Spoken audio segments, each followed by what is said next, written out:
Pâques avec S n'est pas dans la Bible. Et le Seigneur n'a jamais demandé à son Église de célébrer cette Pâque-là. La Pâque était une fête pour Israël. Et nous, la Pâque aujourd'hui, c'est la parole que nous mangeons tous les jours. Parce que la première Pâque, il était demandé aux gens de manger la Pâque avec le pain sans levain. Mais aujourd'hui, beaucoup de boulangeries ont vendu des pains. Oh, ces pains vendus par les boulangeries, c'est le pain avec de la levure. Donc, au commencement, la Pâque n'était pas célébrée comme elle est célébrée aujourd'hui.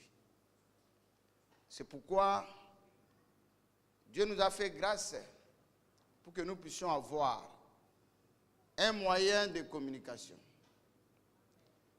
Aujourd'hui, à 20h, il y aura un débat. 20h aujourd'hui. Chaque dimanche, il y aura des débats. Je pense qu'il y a 2 pasteurs qui ont accepté d'être là.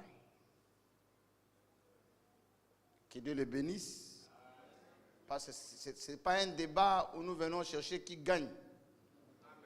Mais nous venons ici pour faire triompher la vérité. Et là, nous avons le prophète Élisée Léonce, un grand théologien. Il est même fondateur d'une école biblique. C'est un professeur. Il sera là aujourd'hui, ce soir, à 20h, pour débattre.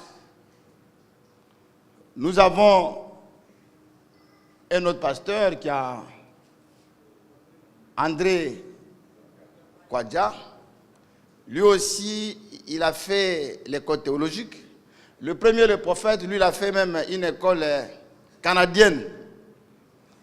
Une école théologique canadienne. Alors, le deuxième, lui, il a fait l'école théologique dans l'Assemblée des vainqueurs du pasteur Mohamed Idriss. C'est là qu'il a fait le cours de théologie. À ses côtés, eux, ils vont venir pour prouver au monde que le vrai baptême, c'est au nom du Père, du Fils et du Saint-Esprit. Parce que c'est le baptême pratiqué, je peux dire, par 80% de croyants, de chrétiens. Ils prennent ce baptême-là au nom du Père, du Fils et du Saint-Esprit. Je ne pense même pas 80%, peut-être même 90% des chrétiens sont baptisés au nom du Père, du Fils et du Saint-Esprit. D'autres par immersion, d'autres par aspersion, mais baptisés au nom du Père, du Fils et du Saint-Esprit. De l'autre côté, nous avons le pasteur Dro Honoré, qui a été avec nous en 1995, 96, 97. Les anciens frères le connaissent bien. Et moi, nous croyons le message. Pour nous, nous disons que nous devons baptiser conformément à Actes, chapitre 2, le verset 38. C'est-à-dire invoquer. C'est le dimanche prochain que nous ferons le débat sur est-ce qu'il faut invoquer un nom hébraïque ou il faut invoquer un nom en français. Ça sera le dimanche prochain. Mais ce dimanche ici, entre Acte 2, 38 et Matthieu 28, verset 19. Qui a raison, qui contredit l'autre? Donc c'est ce débat que nous allons passer à 20h aujourd'hui sur notre chaîne. C'est une chaîne ouverte à tout le monde pour faire triompher la vérité. Tous les points. Et chaque fois nous lancerons un appel. Quand il y a un thème, nous allons lancer un appel pour que ceux qui pensent autrement, qui viennent dans le respect, nous allons débattre. Amen. Nous allons débattre sans insulte, dans le respect, dans l'amour, dans le but de faire triompher la vérité. Donc c'est aujourd'hui à 20h. On va mettre les canaux. Ça sera sûr. C'est pas ça. Vous pouvez aller sur www.yeshua.tv. Yeshua TV. Ou soit, vous allez sur la page Facebook Yeshua TV. Ça non? Préparons la seconde venue. Ou soit, vous irez sur la page de l'église de Yeshua Masha. Ou soit, vous irez sur YouTube Yeshua TV. Ou soit, vous irez sur Instagram. Sur tous les canaux, nous serons là. Nous vous demandons de partager les débats, d'inviter vos amis, vos connaissances, pour qu'ils puissent assister. Si aujourd'hui, nous sommes convaincus, on nous a convaincus que c'est au nom du Père, du Fils et du Saint-Esprit, que nous devons prendre le baptême, et demain, nous reviendrons ici pour reprendre notre baptême. Ce que les gens nous demandent, ce que nous pouvons faire, nous demandons aussi aux autres, si aujourd'hui, c'est prouvé que c'est au nom de Yeshua Mashiach, Jésus-Christ qu'on doit baptiser, je pense que de l'autre côté aussi, il y aura beaucoup de gens qui accepteront de reprendre leur baptême. Tous les thèmes sensibles, nous allons les toucher. Amen. C'est pourquoi à la fin, nous allons faire une réunion ensemble, loin des caméras, pour vous donner certaines orientations, comment nous allons travailler. Que le Seigneur vous bénisse. Heureux d'être là. Beaucoup de Baoulés sont partis au village. Beaucoup sont partis au village pour fêter Pakinou. Amen. Mais l'homme est toujours têtu. L'homme est très têtu. Même des frères sont têtus. Que le Seigneur vous bénisse aujourd'hui. Vous avez quand même obéi aux ordres des diacres. Maintenant, la porte sera fermée. On retourne à l'église catholique. Tu viens en retard, tu passes par ici. Soit tu passes en haut, tu redescends ici. L'homme, c'est comme ça. Il faut peut-être l'enseigner d'une autre manière. Donc, nous sommes retournés dans notre église où nous sommes sortis. L'église catholique. Que Dieu vous bénisse. Amen. Nous allons tous nous lever. J'avais demandé un interprète en langue.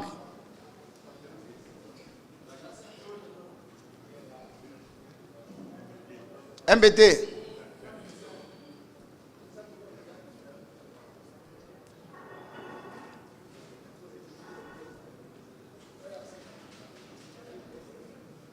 Il n'y a aucun MBT qui peut interpréter.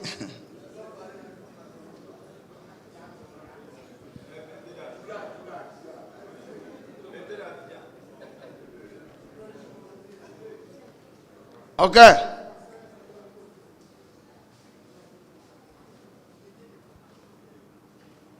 Équipe interprétée en Djoula.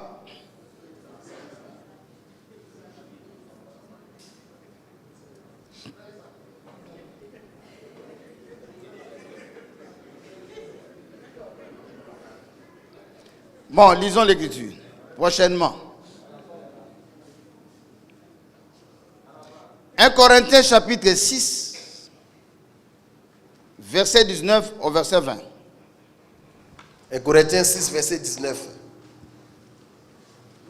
Ne savez-vous pas que votre corps est le temple du Saint-Esprit qui est en vous? En d'autres termes, c'est un rappel. N'ignorez pas. Il ne faut pas ignorer que votre corps est le temple du Saint-Esprit qui est en vous. Que vous avez reçu de Dieu. Oui. Et que vous ne vous appartenez point à vous-même. Ça, c'est une phrase. Un chrétien ne s'appartient plus. Un chrétien ne s'appartient plus.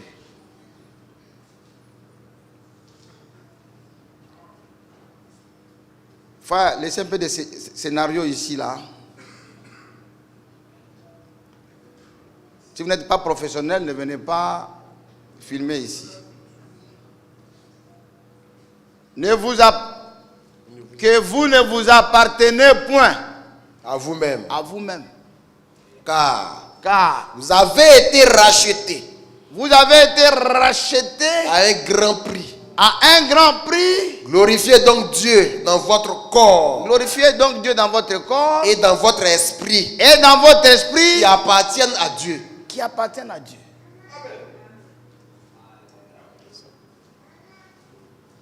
C'est-à-dire, on vous a racheté à un grand prix.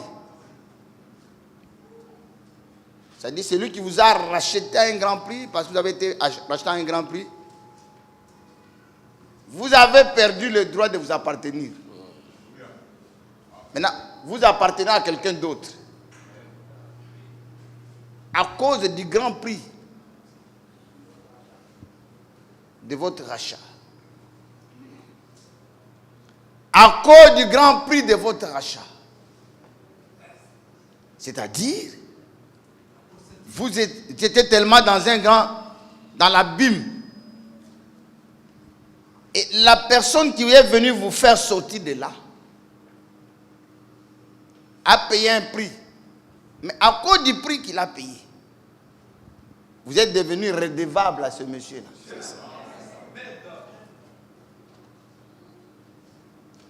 Mais en vous rachetant, pour vous arracher de là, vous n'avez rien payé. Vous n'avez rien fait, vous n'avez rien donné pour que vous sortez de là. Maintenant, le fait qu'il est venu vous tirer de là, vous devenez redevable à lui. Parce que le prix est tellement grand que vous devenez redevable à ce monsieur-là.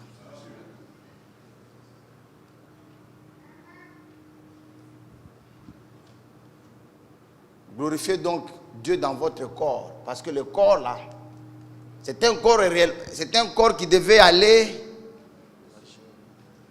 dans la gêne, dans le feu. Mais maintenant Dieu dit non, ce corps n'ira plus là-bas. Alors, comme Dieu vous a épargné d'aller là-bas, donc ce corps maintenant lui appartient, lui qui a fait ce travail-là. Il veut que vous lui donnez votre corps.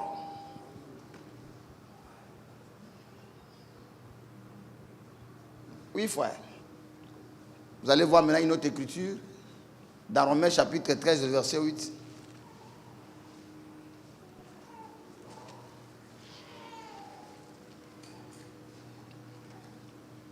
Romains 13, verset 8.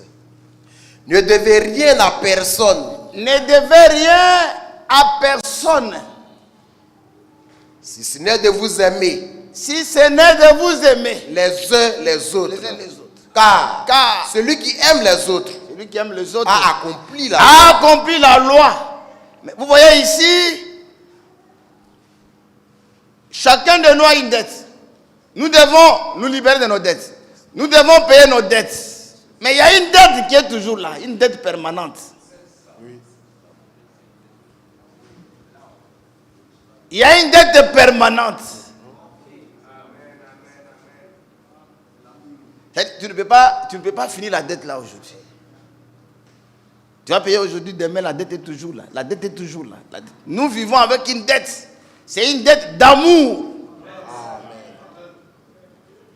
Une dette d'amour qu'on ne finira jamais de payer. Qu'on ne finira jamais de payer. Dette d'amour. Que Dieu vous bénisse. C'est ça la pensée. Je pense que mon commentateur, même sur ma page, il est sorti même de la pensée. Asseyez-vous.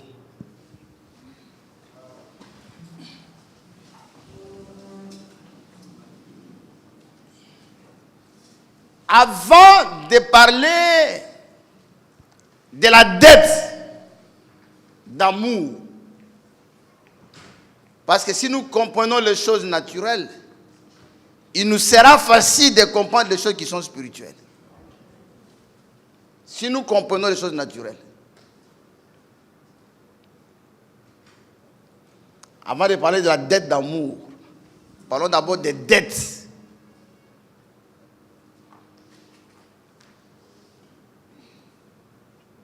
Frère Branham nous enseigne ceci. Dans ces citations-là qui sont... Je ne sais pas si on va arriver à bien les lire.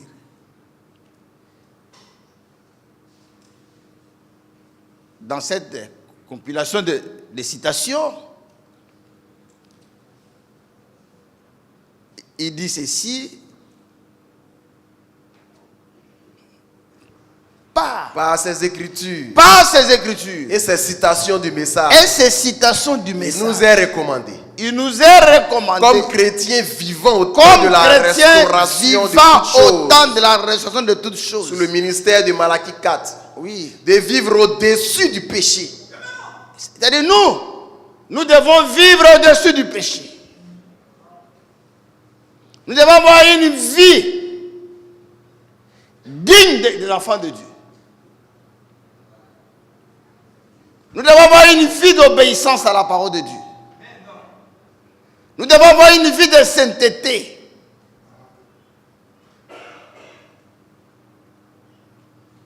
Oui. Vivre dans l'honnêteté. Vivre dans l'honnêteté. Dans l'intégrité. Dans l'intégrité. Et la sainteté devant et la sainteté Dieu. Devant Dieu. Et notre prochain. Et notre prochain. Ainsi. La parole nous recommande. La parole nous recommande. De payer nos dettes. De payer nos dettes. D'honorer nos engagements. La parole nous recommande de payer nos dettes. Ça veut dire de quelqu'un, il faut écrire sur papier. Pour qu'un jour tu arrives à payer, à restituer la dette. Sinon tu vas t'appauvrir. Tu vas traîner une malédiction sur toi, sur ta vie. Tu ne vas pas prospérer.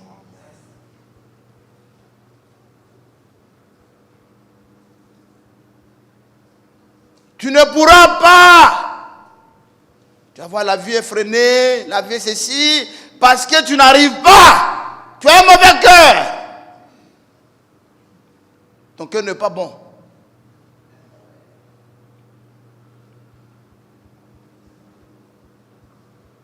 Payer des dettes.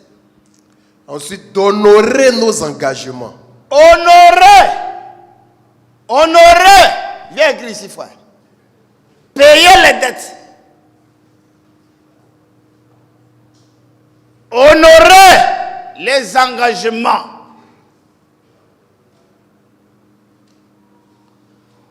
Payer des dettes.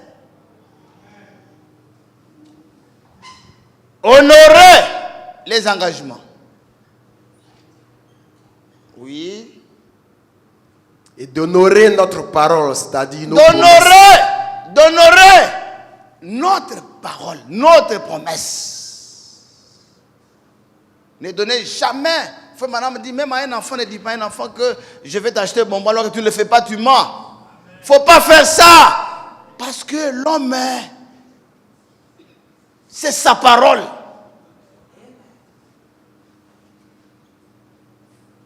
La valeur d'un homme se mesure sur sa parole. Un homme qui ne peut pas respecter sa parole n'est pas un homme.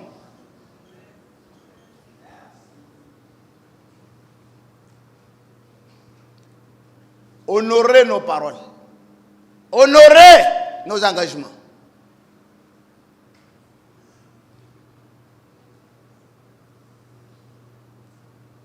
Oui, frère.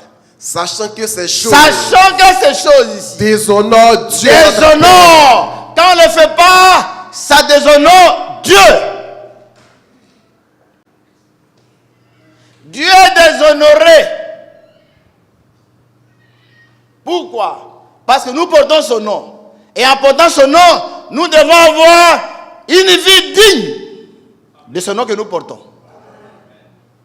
Alors, mais si nous ne respectons pas ces choses, ça va honorer le nom de Dieu, déshonorer le nom de Dieu. Déshonorer notre foi en Yeshua. Déshonorer notre foi, les gens ne vont pas nous faire confiance.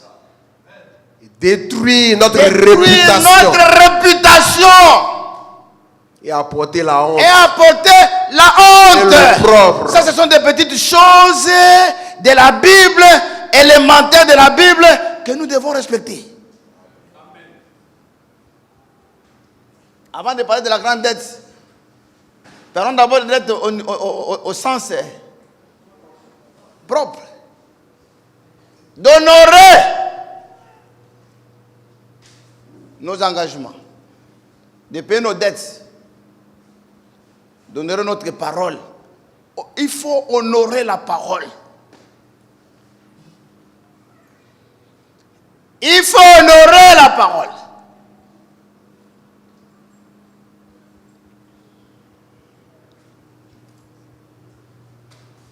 C'est pour moi que je me demande, est-ce que je continue à croire que c'est que la sœur a vu qu'il n'y avait pas de gens, bon, assez de gens sont dans l'enlèvement. C'est vraiment vrai. Parce qu'un chrétien a une vie. Le salut, c'est une vie.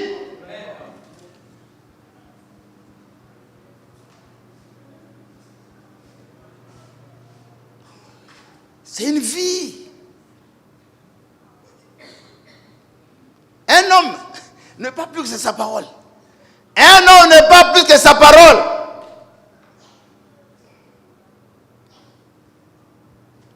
Parce que Dieu lui-même, il est ça. Imaginez aujourd'hui que Dieu nous dise, il y a un ciel. Et puis on arrive là-bas, il n'y a pas de ciel. Imaginez qu'il nous dise, il y a un paradis. On arrive là-bas, il n'y a pas de paradis. Non, je vous avais dit ça pour que vous arrivez ici. Après, je suis en train de me préparer avec les apôtres, les anges, pour vous construire un endroit. Nous les prenons pour un faux type, un moins sérieux.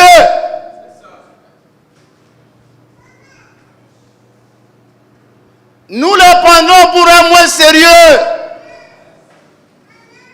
Un homme, c'est d'abord sa parole.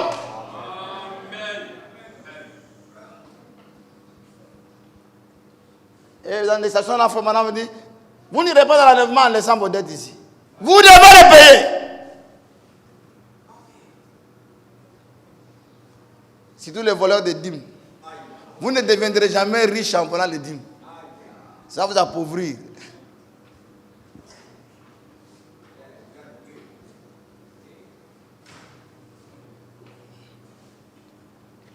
Et regarde dans la citation.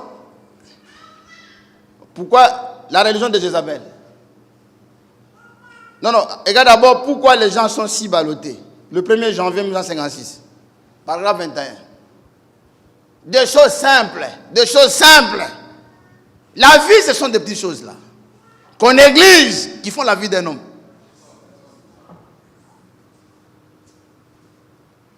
Ce sont des petites choses qu'on néglige, qui font la vie d'un homme.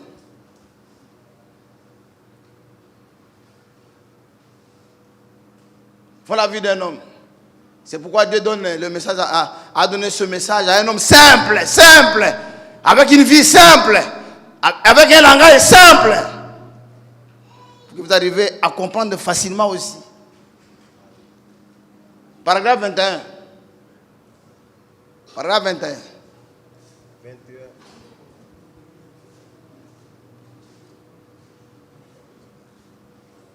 Oui, frère. Paragraphe 21, toi tu as 221.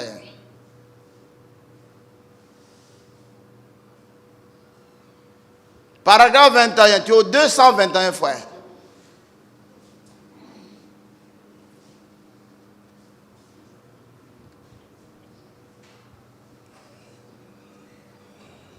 J'ai dit. Non. J'agis correctement. Il faut relève la voix.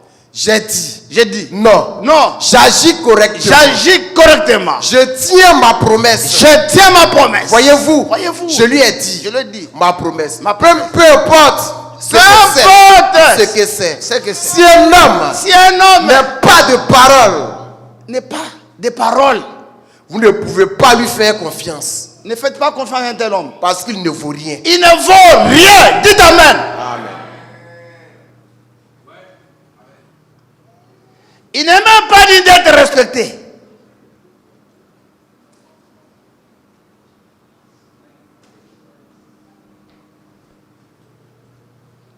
C'est un vaurien.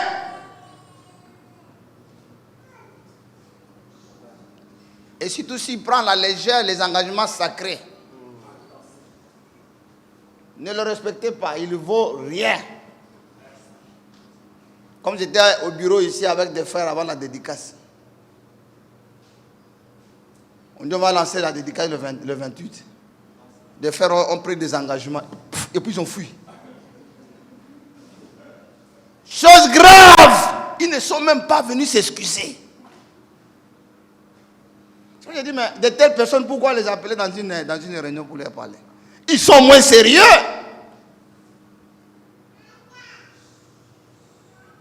Un chrétien ne doit pas agir comme ça. Un chrétien, s'il n'a pas tenu la parole, il doit venir s'excuser. Parce que tu n'es pas Dieu. Seul Dieu, quand il donne la promesse, Dieu n'a pas de contraintes, Dieu n'a pas de cas de force majeure. Mais nous, les humains, nous pouvons avoir des cas de force majeure. Dieu dit quand il dit quelque chose, il va le faire parce qu'il n'y a rien qui va le bloquer. Mais nous, ça peut arriver que nous soyons bloqués quelque part. Mais la moindre des choses, c'est quoi? C'est d'aller venir s'excuser. C'est ça un homme.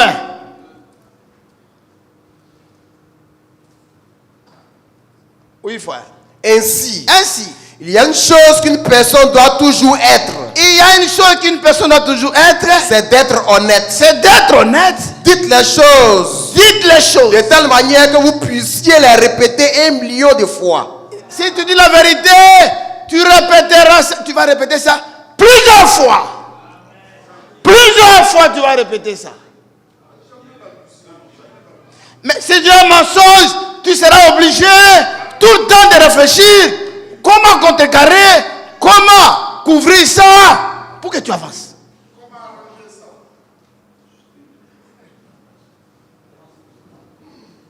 D'être honnête.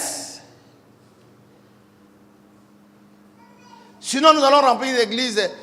Le Seigneur dit, ma maison n'est pas une caverne de voleurs, des ravisseurs. Si vous n'avez pas trouvé, venez vous excuser. C'est la moindre des choses. Mais on donne des promesses, on donne la date, on se bat, finalement on ne savait même pas quoi on a fait. Mais malgré ça, mais il ne sait pas comment on privilégie l'ordre de Dieu. Mais il y a des frères qui viennent encore vers moi, pasteur, prêtez-nous l'argent. Comme si j'avais des caisses d'argent où je dois donner aux gens. Ayez pitié de moi.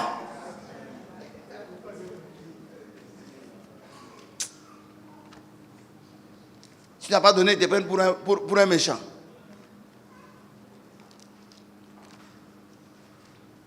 Vous savez comment je souffre? Même ceux qui travaillent à l'église, ils n'ont pas encore été payés. Tu vois, j'ai payé les gens qui viennent à la télé, je les ai payés. Comment rembourser le groupe électrogène qui est là? Comment faire? Ça, c'est... Quand on arrive à la fin du mois, je ne dors pas. Mais il y a des gens terribles ici. terrible ici, avant-hier, à 23 heures passées, un téléphone sonne. C'est le frère et soeur qui m'appelle, je me regarde, je suis sauté, je dis, mais qu'est-ce qui est arrivé à l'église? Qu'on m'appelle si tard dans la nuit. Seigneur qui m'appelle pour m'expliquer qu'on vole ces trucs, ces choses. C'est parce que je vous me voyais un peu simple que vous n'avez pas de respect pour moi ou bien. Je n'ai pas droit à un repos pour me raconter des futilités parce que vous avez mon numéro. On m'a volé peigne.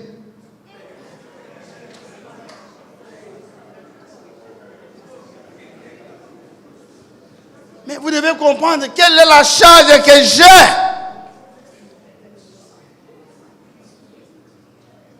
Mais tu peux sauter, mais qu'est-ce qui est arrivé à l'église? Parce que des fois il y a des voleurs, il peut y avoir un incendie ici, tu sursautes pour des futilités.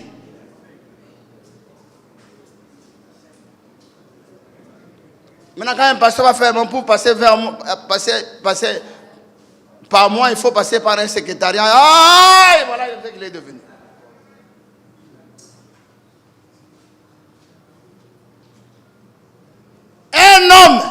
Un homme, c'est sa parole. Un homme, c'est sa parole.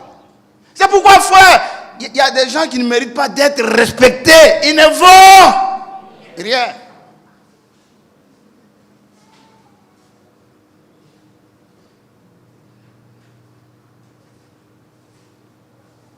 Continue. Donc, dites les choses de telle manière que vous puissiez les répéter un million de fois. Un million de fois. Et que ce soit toujours. Ça soit toujours.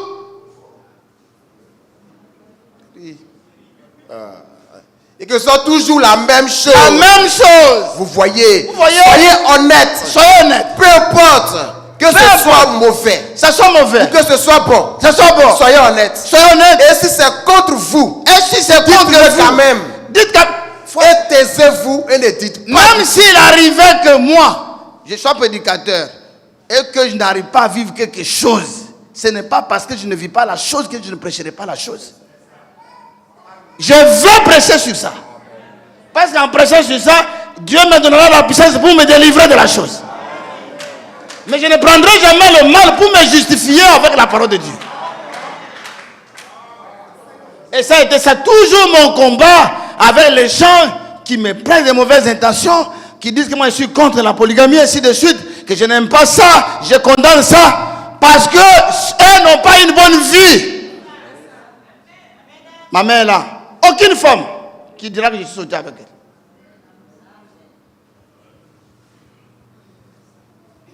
Aucune soeur ici qui dira que je suis venu la déranger. Aucune. Soyez honnêtes. Et souvent, mais les gens qui se plaignent ici, ce sont des gens même qui ne sont même pas dignes de se plaindre. Vous pouvez vous plaindre de loin, pas devant moi. Je vous connais de A à Z.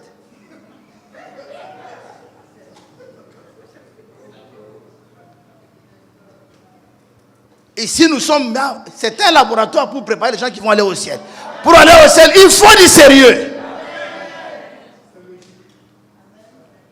Continue, frère. Alors, je sais qu'ainsi, Dieu bénira. Un cœur honnête. Et connaissant la position dans laquelle je me trouve pour vaincre la maladie, ainsi que les autres difficultés des gens, et prier le Seigneur Yeshua, conformément à sa parole divine et à son appel. Je dois donc être honnête de cœur pour faire cela. Parce que le diable sait. C'est si vous l'êtes ou non. Si vous êtes honnête ou non, le diable sait. Il le sait. Si vous êtes honnête, il sait que Dieu, le diable a peur de quelqu'un qui a une vie honnête. Parce qu'il sait que s'il demande une chose à Dieu, Dieu va lui donner. Amen.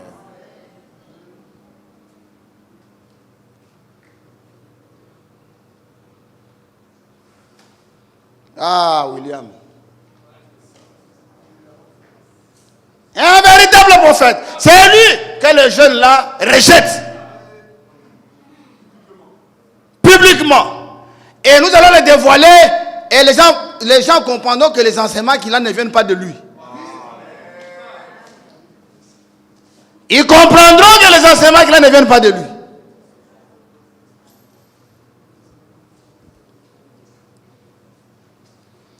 C'est maintenant que nous allons dérouler. Nous allons dérouler les enseignements. Nous allons dérouler les enseignements. Et vous serez fiers de ce message. La région de Jézabel. Paragraphe 6 et 7. Paragraphe 6 et 7. 1961, je pense. 19 mars 1961.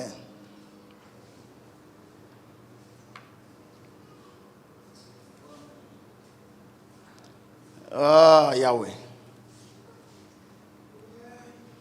Ça va? Ça va?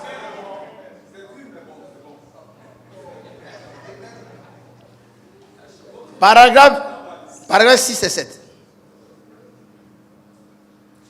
7.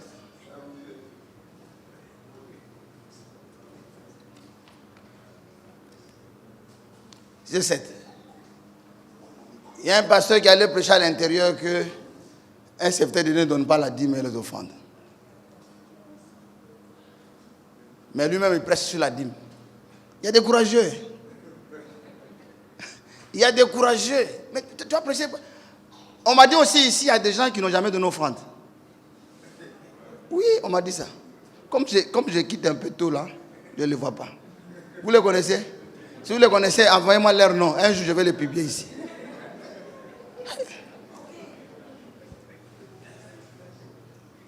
Dans les églises, on dit que c'est ceux qui jouent aux instruments et ne donnent pas offrande.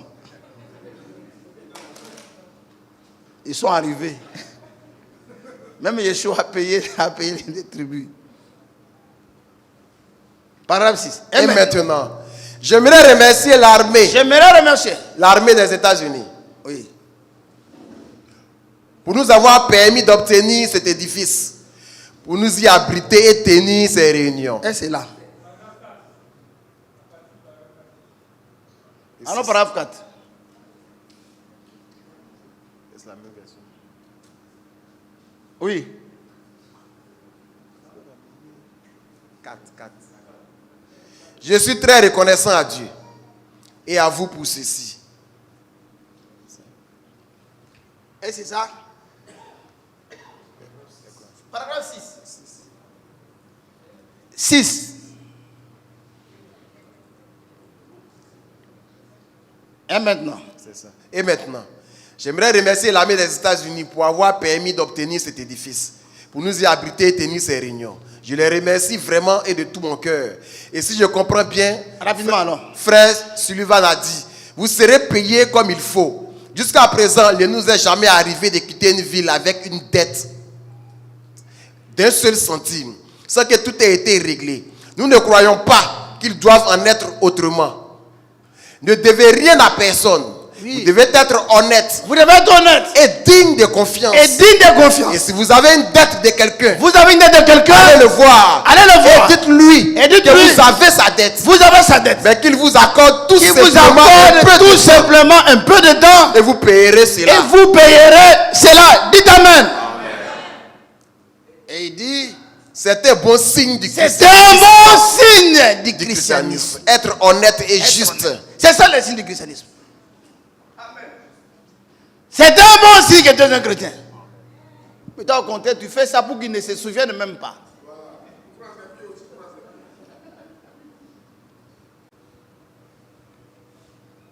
Un bon signe. Oui. Il vous faut vivre exactement ce dont vous parlez. Il vous faut vivre exactement ce que vous parlez.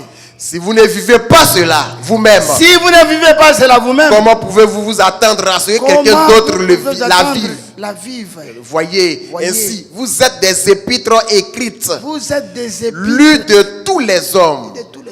Ainsi, soyez toujours honnêtes.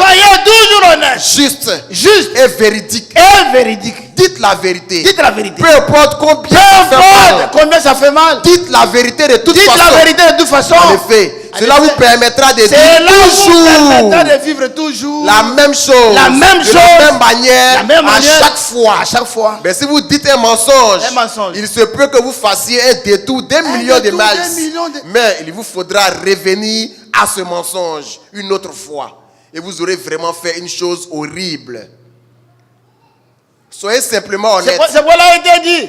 L'ange est venu à dire à William Branham, si tu amènes les gens à te faire confiance, même le cancer ne te résistera pas. Et il devait mener celui qui mène une vie telle, même le cancer ne va pas résister. Quelle que soit la maladie, quel que soit le problème. Parce que vous avez un cœur honnête, un cœur juste, un cœur droit, un cœur bon. Et vous prospérerez toujours. Malgré les attaques et les insultes et les injures. Car ça ne manquera jamais. Parce que si quelqu'un ne paie pas les dettes, quelqu'un qui ne paie pas les dettes, voilà ce qu'il est. Quelqu'un qui prend des dettes et fuit. Voilà son identité. Tel que lui donne l'Écriture. Psaume 37, verset 21. Le méchant emprunte et il ne rend pas. Le juste est compatissant et il donne. Répétons. Le méchant emprunte. Et tu vas regarder qui est méchant. Regarde ça.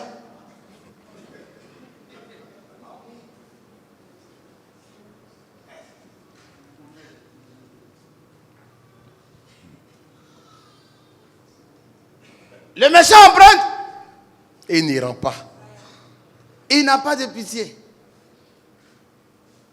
Comme le monsieur qui est sur TikTok là. Sans pitié. Il ne rend point. Il fuit. Le juste est compatissant. Et il donne. Et quand vous prenez beaucoup de dettes, Habakkuk chapitre 2, verset 6 à verset 7.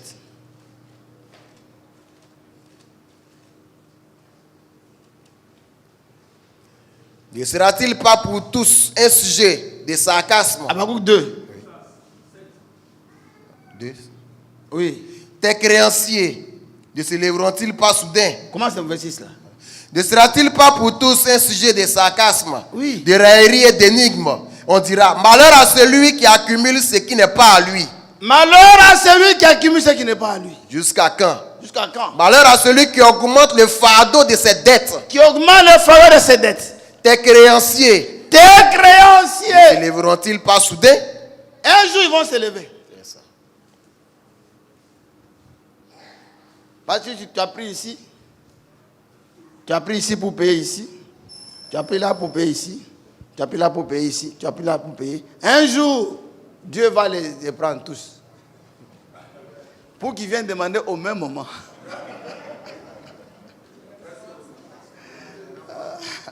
L'écriture ou rien. Un jour, ils viendront le même jour. Ils disent non, mais mon frère, pardon. À la même heure.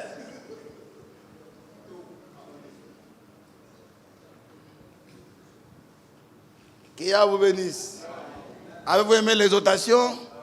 Avez-vous aimé l'exhortation? Avez-vous aimé l'exhortation? Dites merci à Yahweh.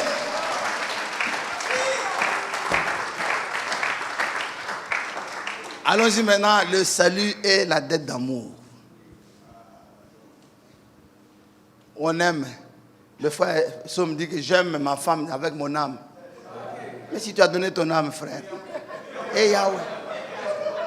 Yahweh prendre quoi? Yahweh prendra quoi? Avec toute mon âme. Ah, le frère, il savait, mais toute mon âme. Mais si tu as pris ton âme, tu as donné au Seigneur, c'est fini. Il faut aimer, il ne faut pas tomber amoureux. Si tu tombes amoureux, qui va te relever? Avec qui va tomber amoureux, la femme va te frapper. Il faut aimer. Il dit amen. Il faut aimer ta femme.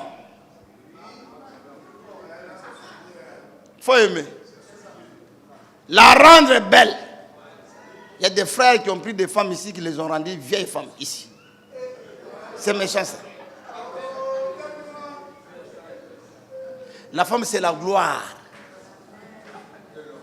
C'est une fleur. Et la fleur a besoin d'être arrosée à tout moment.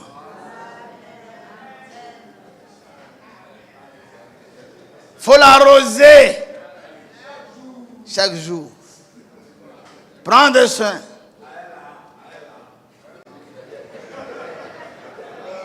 Et elle sera en bonne santé tous les jours de la vie.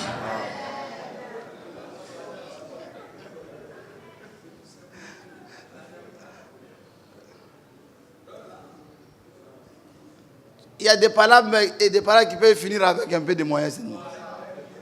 Ça exclut. Avez-vous déjà vu une femme qui se fâche quand son mari compte de l'argent?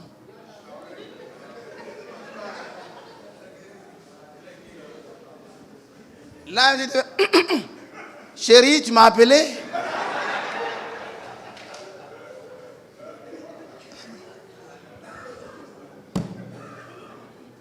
Alors frère, viens effacer ici. C'est quoi réellement le salut? Personne ne comprend pas ce que c'est que le salut.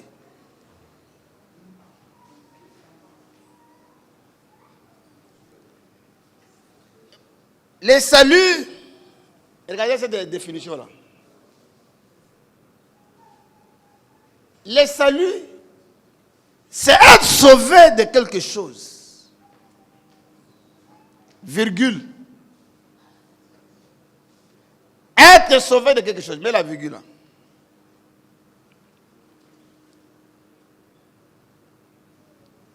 Pour quelque chose. Pour quelque chose. Mais par quelqu'un. Hier, nous avons vu dans le mariage que la Bible dit, cette femme, en ce jour-là, saisiront un seul homme. Et durant cet homme-là, nous allons nous habiller nous-mêmes. Nous allons nous nourrir nous-mêmes. Enlève notre propre. Fais-nous seulement porter ton nom. Ton nom, ton nom. Un homme qui va attirer une femme, l'a sauver comme ça. Parce qu'il a sauvé de quoi? De la prostitution. L'a sauvé de la prostitution. L'a sauvé qu'elle devienne une femme sans valeur. Qu'elle soit dans un foyer. Qu'elle soit appelée Madame Soum. Quand une femme aime, elle peut quitter loin. Des fois, elle n'a pas besoin de tes biens. Des fois, elle n'a pas besoin de tes biens. Si l'amour est là seulement, elle n'a pas besoin de ton argent.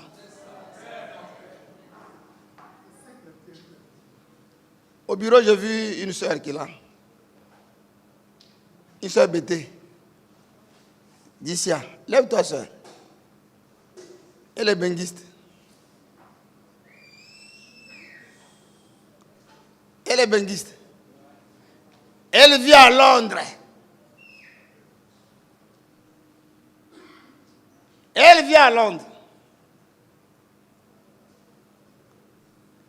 Mais un frère elle avait connu dans leur enfance.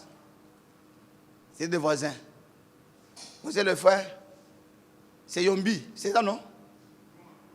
Hein?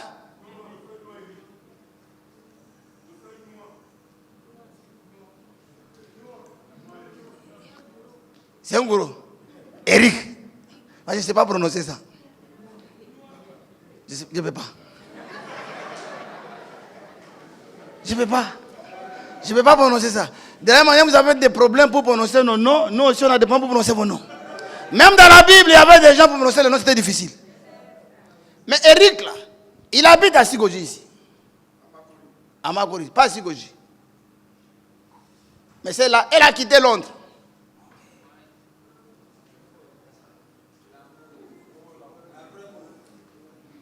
Londres, benguiste.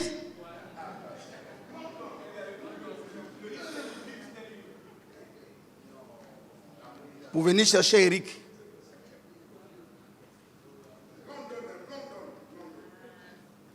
Eric dit, je n'aime pas l'Europe. Je vais rester ici. Je lui ai dit, mon frère, il faut aller d'abord un jour là-bas, tu vas revenir. Tu verras qu'il fait beau. Même si tu ne veux pas rester là-bas, de temps en temps, tu vas aller là-bas. Il faut aller là-bas.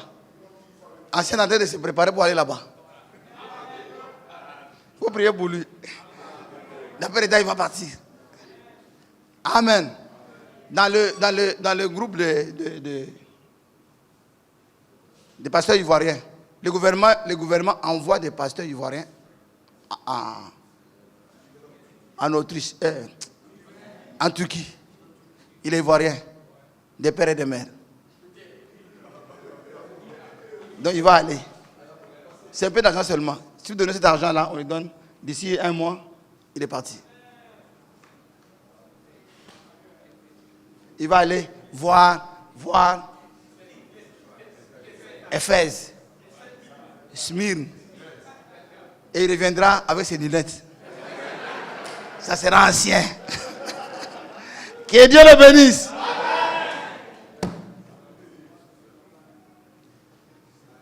J'ai pas eu de quoi même.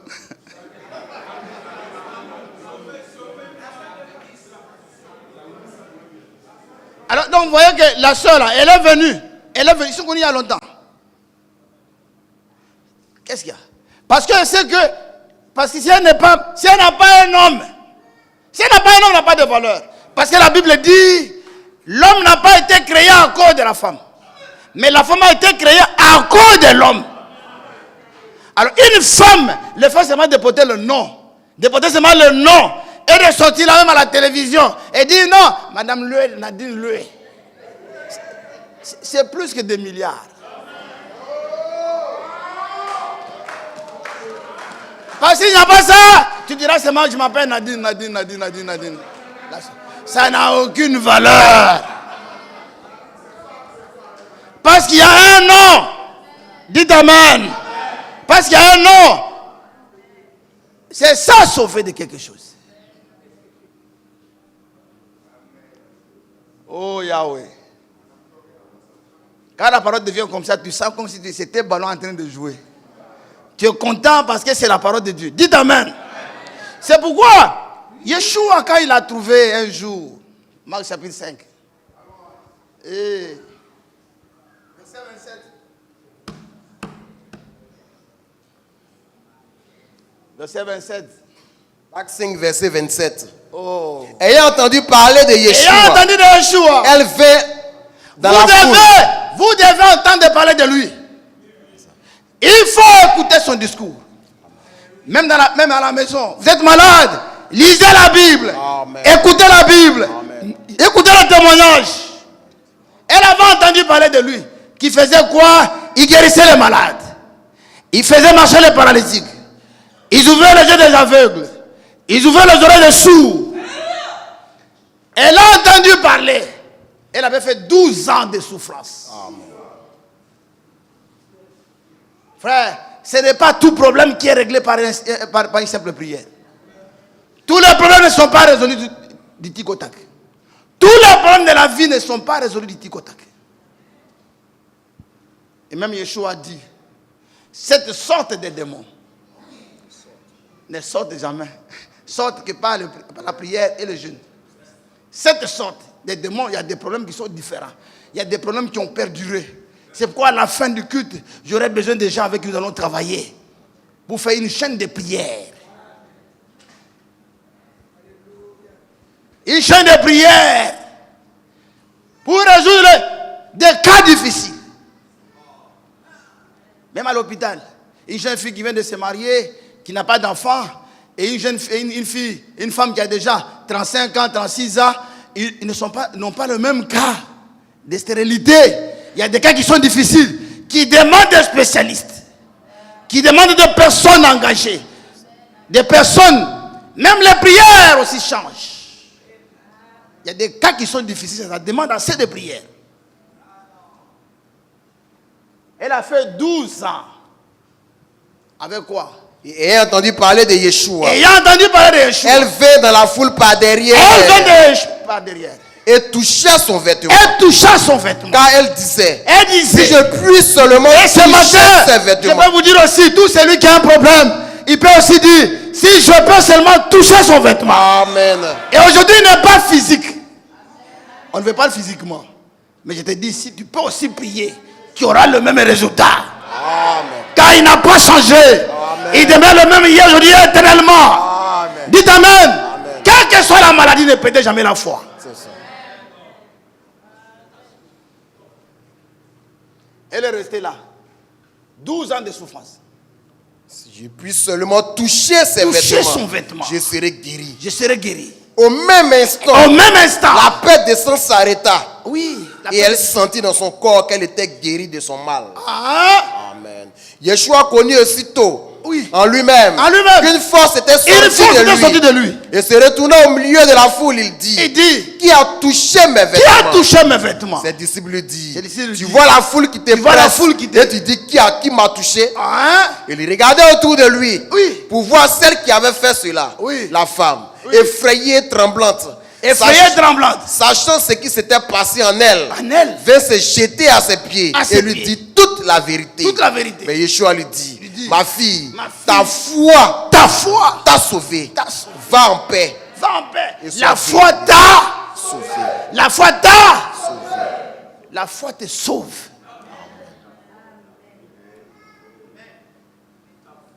Quelle que soit la maladie, ne regardez jamais à des choses qui sont visibles. La foi des yeux qui regardent au-delà de l'impossible. Mais cette femme-là, 12 ans, elle avait dépensé tout son argent avec les médecins. Elle avait donné aux médecins de l'argent. Elle avait dépensé avec des cliniques. Elle avait fait ça. Elle avait fait ça. Elle avait fait ça. Mais un jour, elle croisa l'homme qui a les derniers mots. Tant que lui n'a pas parlé, ne sois pas découragé. Il a trouvé le Seigneur. Il a touché son vêtement. Il dit, ta foi t'a sauvé. Parce qu'une femme à la perte de sang, c'est quel homme qui pouvait aller avec elle? Pendant 12 ans. C'est quel homme qui a, à moins de fou? C'est quel homme qui pouvait aller avec une telle femme? Deuxièmement, elle n'avait même pas le droit d'aller au temple. Parce que la femme dans l'Ancien Testament, quand la femme avait ses périodes de règles, elle n'avait pas le droit de mettre les pieds au temple. Mais comment elle pouvait aller au temple? Elle était déjà exclue du temple. Maintenant, elle croise quelqu'un. Le même jour, il dit, ta foi t'a sauvé de quoi? De cette maladie-là. Des dépenses. Sauvé de quoi? De la honte. Avec Dieu, il y a un musicien congolais qui chante. Seigneur, enlève-moi la honte. Enlève l'opprobre sur ma vie. Enlève l'opprobre. Et il faut savoir comment l'appeler. Même dans la Bible, Dieu a beaucoup de noms. Mais ce n'est pas tous les noms qu'il utilise au même moment. Quand il était sur la montagne de Morija, et que Abraham avait besoin d'un animal de sacrifice. Oh, j'étais sur la montagne. Oh, sur la montagne, on ne peut pas avoir un animal là-bas. Car les animaux sont toujours dans la vallée, là où il y a de l'herbe pour brouter. Mais là où il y avait l'impossible, il ne pouvait pas se révéler comme étant le Dieu El Shaddai, non. Ou bien l'Éternel des armées. Parce qu'il y a des gens, quand il a un problème, l'Éternel des armées. Ce n'est pas l'Éternel des armées dont tu as besoin à ce moment-là. Quand il n'y a pas de combat à combattre, dites Amen. Dites Amen. Et Yahweh. Mais il s'est révélé. Il a posé la question. Mais la femme pose la question. Mon père, voici le bois. Et voici le couteau qui est dans tes mains. Le feu déjà allumé. Où est l'agneau pour le sacrifice? Où est l'agneau pour le sacrifice? Dites Amen. Et son père dit, à la montagne de l'Éternel, Dieu se pourvoira d'un agneau. Dites Amen. C'était une question biblique. Quand il voulait savoir où est le sacrifice, comme il était prophète. Et qu'il avait posé une question. Isaac était prophète. Son père était prophète. Dites Amen. Où est l'agneau? Il a fallu 2000 ans. Dites Amen. Pour qu'un homme qui n'avait pas un bon accoutrement, qui portait comme un dosso, oh, qui ne brossait pas les dents, oh, qui mangeait du miel et des sauterelles. Un jour, il répond à la question. Il dit, voici l'agneau de Dieu qui ôte le péché du monde. C'était Yeshua qui était l'agneau de Dieu qui ôte le péché du monde. Le péché de toute l'humanité entière. Il s'est révélé là comme étant Yahweh. Il ne s'est pas révélé comme Yahweh Shabbat. Parce que ce n'était pas question de combat. C'était question qu'il puisse pourvoir aux besoins. Si tu es malade, tu n'as pas besoin de l'Éternel des armées pour combattre. Non. Si tu es malade, tu as besoin de qui? Yahweh Rapha. C'est lui qui guérit toute maladie. Et quand les sorciers t'attaqueront, il faut invoquer l'Éternel des armées. Et il combattra pour toi. Dites Amen.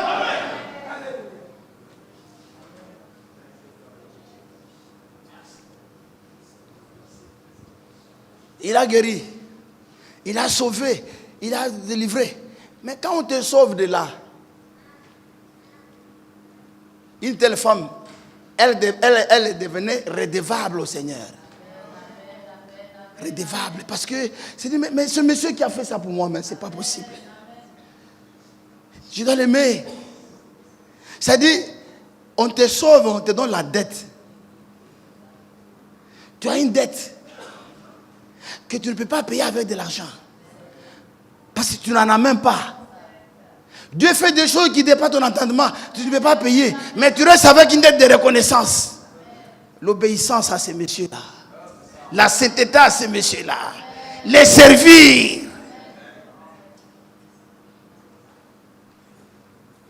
Ta foi t'a. Oh, Marc chapitre 10. Le verset 46. Verset 53. 46. Ils arrivaient à Jéricho. Et lorsque Yeshua en sortit, avec ses disciples, et une assez grande foule, le fils de Timée, Bartimée, mendiant aveugle, était assis au bord du chemin. Il entendit que c'était Yeshua de Nazareth. Et il s'est mis à crier, fils de David, Yeshua, aie pitié de moi. Plusieurs le reprenaient pour le faire taire. Mais il criait beaucoup plus fort. Fils de David, aie pitié de moi. Prenez toujours. Amen. Là où il y a eu des grands hommes, même dans le monde, les grands hommes sont toujours entourés de gens qui sont difficiles. Vous voyez toujours les disciples empêcher les gens de venir. C'est pourquoi si tu as vu un grand, cherche lui-même, il te donne l'enveloppe. Si tu as donné l'enveloppe à quelqu'un d'autre, il va se servir. Vous voyez ici, les apôtres n'ont jamais voulu. C'est vrai, tous ceux qui sont à côté des hommes de Dieu sont des gens qui sont là pour empêcher les gens. Empêchement. Et c'était ça le travail des apôtres. Quand quelqu'un vient, il touche le Seigneur demande qui t'a touché. Et même pas la question, Seigneur, mais toi, il y a beaucoup de gens ici, tu demandes qui t'a touché. Les petits enfants viennent pour que le Seigneur les impose les mains et ils viennent pour chasser les enfants. Frère, on ne sait pas quel problème ils avaient.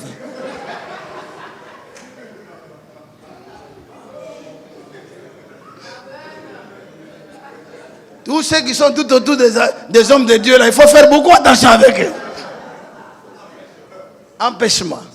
Ils empêchent les gens. Amen. Oui. Alors Yeshua s'arrêta et dit, appelez-le. Appelez-le. Ils appelaient l'aveugle. Ils appelaient l'aveugle. En lui disant, frère, même si tu ne peux plus prier, crie seulement comme ça. Aie pitié de moi. Seigneur, aie pitié de moi. C'est une prière.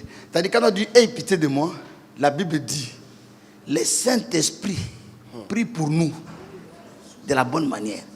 C'est-à-dire quand tu dis « Aie pitié de moi », le Saint-Esprit prend ça. Comprend qu'il souffre. Comprend qu'il est arrivé au bout. Comprend qu'il n'y a plus de soutien. Et il faut le dire de tout ton cœur. Il agira. Oui. Ils appelaient l'aveugle en lui disant, prends courage. Prends courage. Lève-toi. Lève-toi. Il t'appelle. Il t'appelle. L'aveugle jeta son manteau. Il jeta. Voyez frère, la première chose était de jeter d'abord son manteau. Pourquoi a-t-il jeté le manteau? Pourquoi a-t-il jeté le manteau? Parce qu'en Israël, ce n'est pas qui veut être mendiant qu'il est devenu. Pour que tu sois mendiant, il faut que tu remplisses les conditions de la mendicité. C'est pas comme aujourd'hui, il y a des mendiants qui sont plus riches même que des mendiants sans pitié. Même quand tu veux faire la monnaie chez eux, ils te coupent la monnaie. En Israël, il faut qu'ils se rendent compte que tu es dans l'incapacité. Tu n'as personne pour t'aider.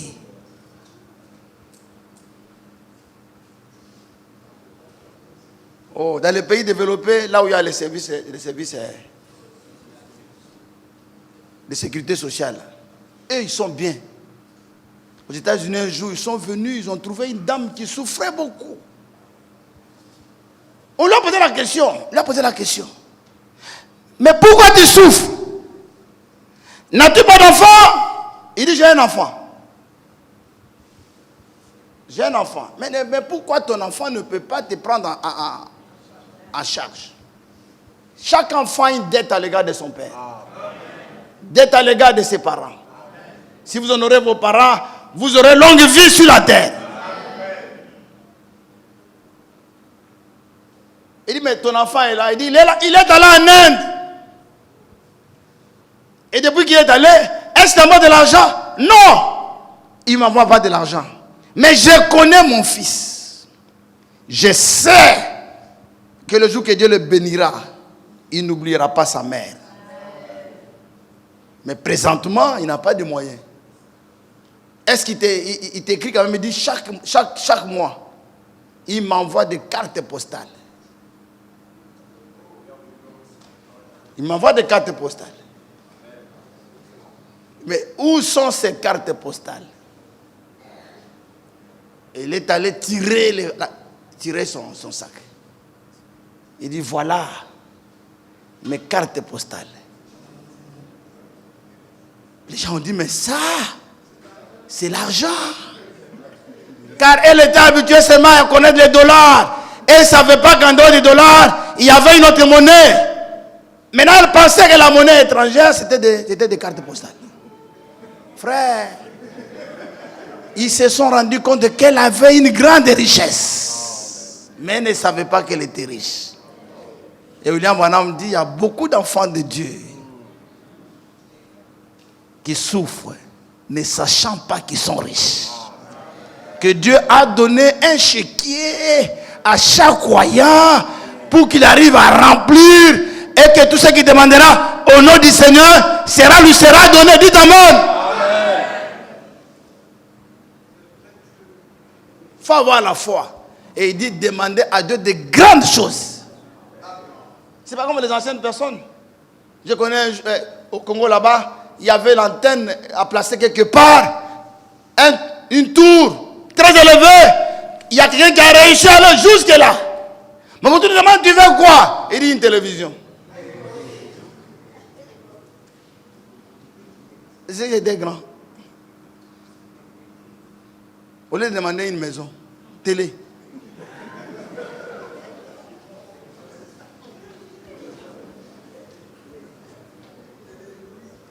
Et en Israël, quand tu étais pauvre, et que tu étais pauvre, on te donnait un manteau pour t'identifier comme un mendiant reconnu. Reconnu par l'État. Or, pour qu'il se déplace là-bas, Frère Branham dit, à raconte une petite histoire, il dit Bartimée avait d'abord un agneau. Un chien d'abord qui le conduisait là-bas. Les chiens le conduisaient chaque jour et venaient parce qu'il fallait s'asseoir quelque part. Non, un agneau, pas un chien. Un chien, non, pas un chien. Un agneau. Et l'agneau le conduisait tous les jours. Et il s'asseyait là-bas. Et il faisait des jeux pour attirer, pour l'attraction, avec des colombes. Les colombes essaient de danser comme ça, de s'amuser, pour que ça attire l'attention des gens. Et quand les gens regardaient le mouvement des colombes, des colombes, ils venaient vers Bartimée pour donner de l'argent. Un jour, sa fille unique est tombée malade. Bartimée a dit, oh Seigneur, si tu guéris ma fille, je te donnerai ces colombes ici, en sacrifice. L'enfant était malade, sa fille aimée. Frère, il n'y a rien de plus cher sur la terre que des enfants. C'est pourquoi il ne faut jamais insulter les enfants de quelqu'un. Le cœur de l'homme, ce sont ses enfants. Il n'y a rien de plus précieux que les enfants. William Branham dit, insultez-moi, n'insultez pas mes enfants. Ne le touchez pas.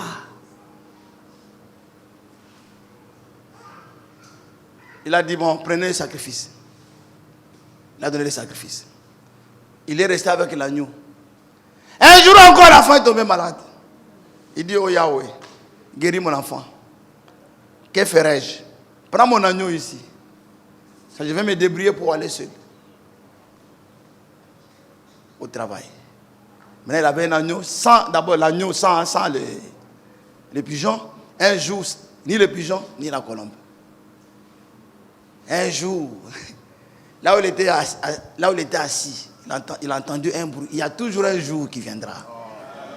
Il y a toujours un jour. Et la Bible dit, il est celui qui change le temps. Il change les temps et les circonstances. Frère, il était là. Il entend l'agneau de Dieu qui ôte le péché du monde. Fils de David arrive.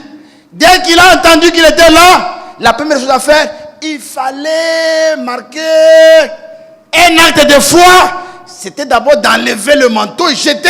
Pour dire que, présentement là, je n'ai plus besoin de la mendicité, car j'ai trouvé le vrai agneau de Dieu qui ôte le péché du monde. Il a enlevé la veste. Il a jeté la veste. Le manteau. Il se levant d'un bond. Vers Yeshua. Oui. Yeshua. Oui. Prenez la parole, lui dit. Que veux-tu que je te fasse? Tu veux quoi? Rabouni. Lui répondit l'aveugle. Oui. Que je recouvre la vue. Et Yeshua lui dit, va, ta foi t'a sauvé. Aussitôt, il recouvra la vue et suivit Yeshua dans le chemin. Amen. Vous voyez, quand on te sauve, c'est pour que tu suives quelqu'un. On ne te sauve pas, même la maladie, on ne te guérit pas pour aller danser jouglou. Comme je voyais hier. Je ne savais pas que la sœur Colombe aussi c'est tiré.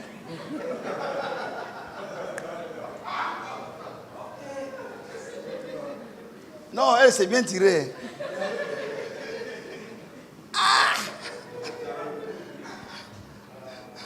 Sans compter les frères de Yopougon. Et je les ai vus, que je suis arrivé, ils sont venus me saluer. Comme il fait chaud là-bas, nous sommes ici en train de boire un peu. Tout l'argent des offrandes, c'est là-bas ils mettent.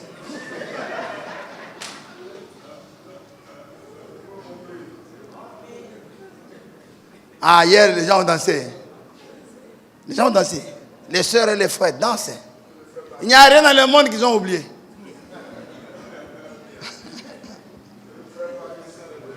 Et Dieu merci, on n'a pas assez d'estrade ici. Sinon, c'est qu'on allait voir. On n'a pas assez d'espace. Bartimée sauvé, et il a fait quoi? Frère Branham me dit, quand tu veux qu'on te guérisse, tu dois donner la raison pour laquelle tu veux que tu sois guéri.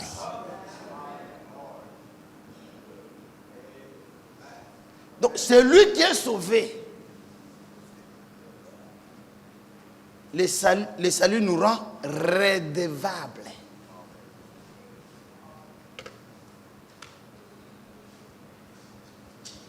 Le salut nous appelle au service.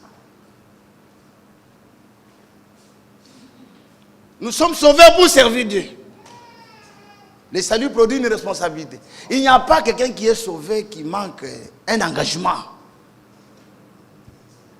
Si vous voyez quelqu'un manque un engagement, c'est que ce n'est pas un salut authentique. Mais ici, le salut, on te sauve de la condamnation.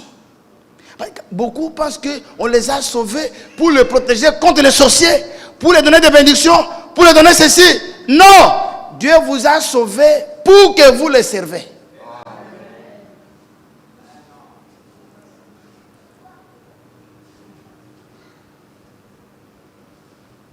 On ne peut pas vivre sans engagement.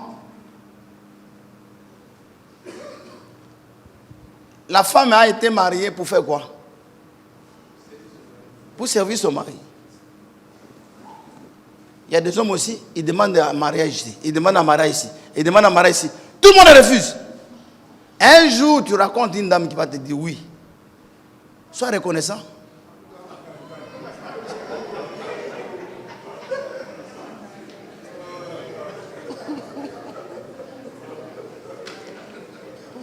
Sois reconnaissant. Tu dis non, non, j'ai donné ma dot. Ta dot, ça c'est combien?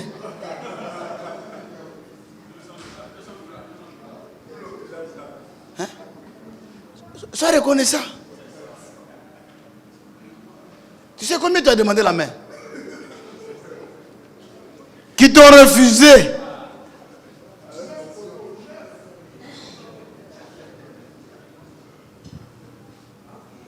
Faites un peu le calcul, c'est combien pour vous? Chacun a son nombre. Un jour tu arrives à moi, quelqu'un te dit non, je t'accepte. Des fois, tu n'es même pas beau. Et bon, t'acceptes. Il dit, tu me te dis, vraiment, Dieu est bon Dieu.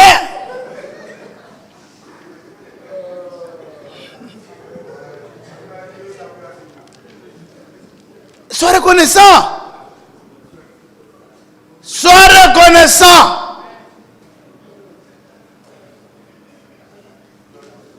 Comme le fait Eric là, Bengis l'a accepté.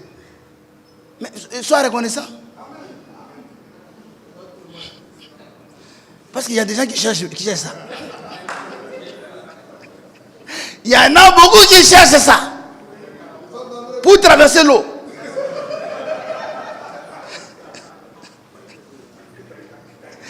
Il prie même que Bengis arrive à les séduire. Tu ne seras pas séduit.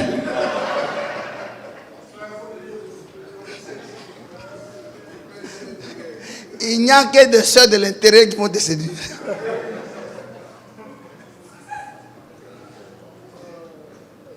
Il y en a qui prient. Il y a d'autres comme quand le culte va finir, ils vont passer là.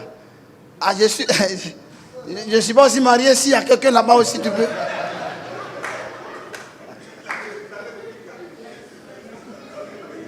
Frère Branham dit, mariez une femme qui croit comme vous. C'est une bonne chose. Mais ce n'est pas ainsi dit le Seigneur. C'est un conseil. Mariez une femme qui croit comme vous.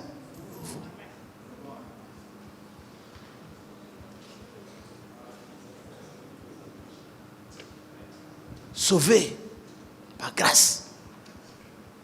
Mais ici, on nous a sauvés de la condamnation. On nous a sauvés, justifiés, sauvés du péché, sauvés de l'enfer, de l'étang de feu, de la jeûne. Donc, à un moment donné, nous avons été sauvés pour que nous avons à l'égard du Seigneur une dette. C'est pourquoi ce monsieur-là a dit, quand on lui a demandé, mais pourquoi tu ne meurs pas? Parce que tu crois qu'il y a un paradis. Il faut te donner la mort, comme ça tu vas rencontrer le Seigneur. Il dit non, je ne peux pas le rencontrer parce que j'ai été sauvé pour un but. Pour produire les œuvres préparées par Dieu, les servir. Donc, comme je ne l'ai pas encore servi, je ne peux pas me donner la mort. Pas me donner la mort. Il faut toujours croire que tu n'as encore rien fait. Il faut donner à ton existence un but sur la terre.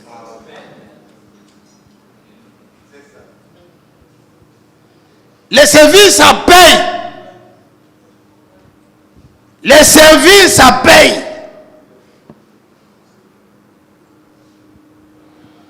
Servir Dieu, c'est un signe de reconnaissance. Oh, prenons 2 Samuel chapitre 7. 2 Samuel chapitre 7. Je vais vous donner des messages qui sont simples. Simples. Oh, premier verset. Lorsque le roi habita dans sa maison. Lorsque le roi habita dans sa maison. Et que Yahweh lui donnait du repos. Yahweh donnait du repos. Après l'avoir délivré de tous les ennemis qui l'entouraient. Après avoir délivré de tous les ennemis qui l'entouraient. Il dit à Nathan le prophète. Vois donc. J'habite dans une maison de cèdre. Frère, il était là. D'abord, il a été choisi d'une famille qui n'était même pas connue.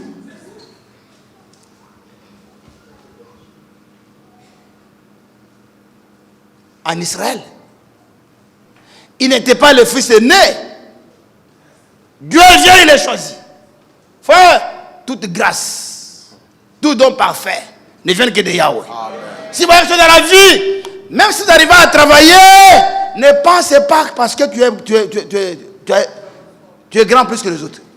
Ne pense pas ça. C'est Dieu qui t'a fait grâce. Amen. Parce qu'il y a des gens avec qui vous avez fréquenté, même école primaire, même école maternelle, collège, qui sont malheureux, qui étaient même plus intelligents que toi, mais qui n'ont pas atteint ce que toi tu as atteint. Si tu es arrivé là, c'est une grâce. Frère, il y a des docteurs, on appelle docteurs. Quand tu regardes même en train de marcher,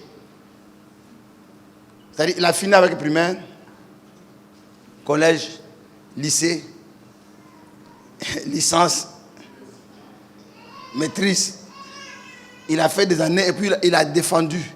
Il a défendu encore. Tu regardes dans le rue en train de marcher, même ses cheveux ne sont pas peignés.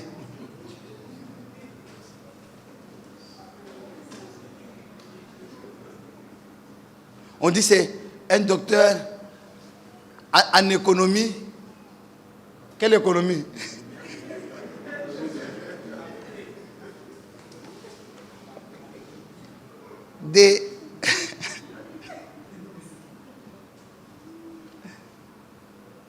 Et c'est lui qui calcule les indices de la Banque mondiale. Mais lui-même n'a même pas un toit dans un village. Il n'a rien. Il boit.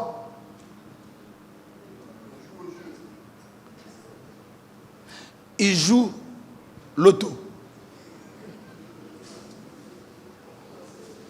Docteur. Mais c'est parce qu'aujourd'hui, vous voyez qu'il y a...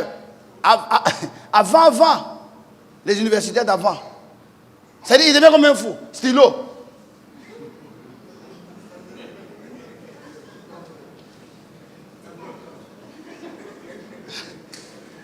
Dès que vous l'appelez. Mais quand tu regardes sa signature, c'est comme la construction d'un pont. Mais rien. La signature ne sert à rien parce qu'il n'y a pas un chéquier où il va remplir. Mais pourtant, il y a un monsieur au village là-bas qui vient avec son doigt. Quand il place, dès qu'il rentre dans la banque, c'est le chef d'agence qui vient le chercher.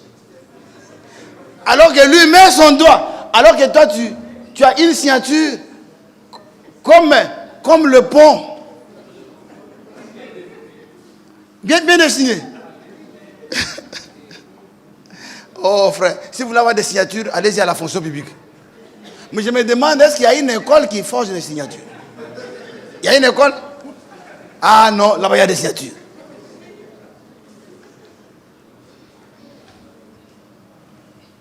Mais il y a aussi des gens qui ont des signatures comme ça.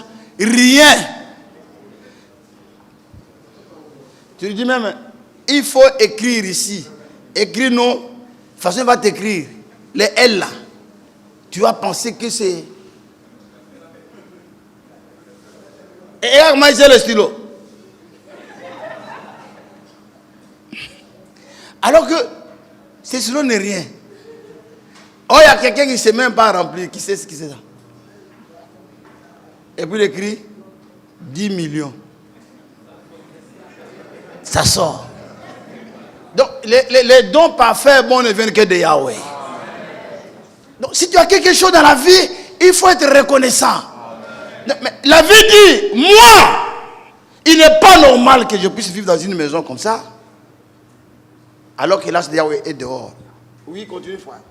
Il dit, David dit à Nathan le prophète, vois donc, j'habite une maison de cèdre, et l'ange de Dieu habite au milieu d'une tente. Nathan répondit au roi, va, fais tout ce qui est dans ton cœur, car Yahweh est avec toi. Oui. Continue. La nuit suivante, la parole de Yahweh fut adressée à Nathan. Va dire à David, mon serviteur, ainsi parle Yahweh. Oui. Est-ce toi qui me bâtiras une maison pour que j'en fasse ma demeure? Hein? Mais je n'ai point habité dans une maison depuis le jour où j'ai monté les enfants d'Israël hors d'Égypte jusqu'à ce jour. Oui. J'ai voyagé sous une tente et dans un tabernacle.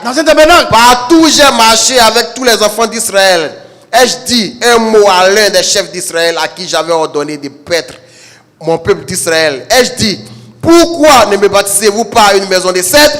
Maintenant, tu diras à mon serviteur David, ainsi parle Yahweh Shabbat, j'étais pris au pâturage derrière les brebis. Parce que il y a des gens, David n'était pas seulement béni, n'avait pas seulement pris conscience de sa bénédiction, il était aussi conscient d'où il venait. Amen.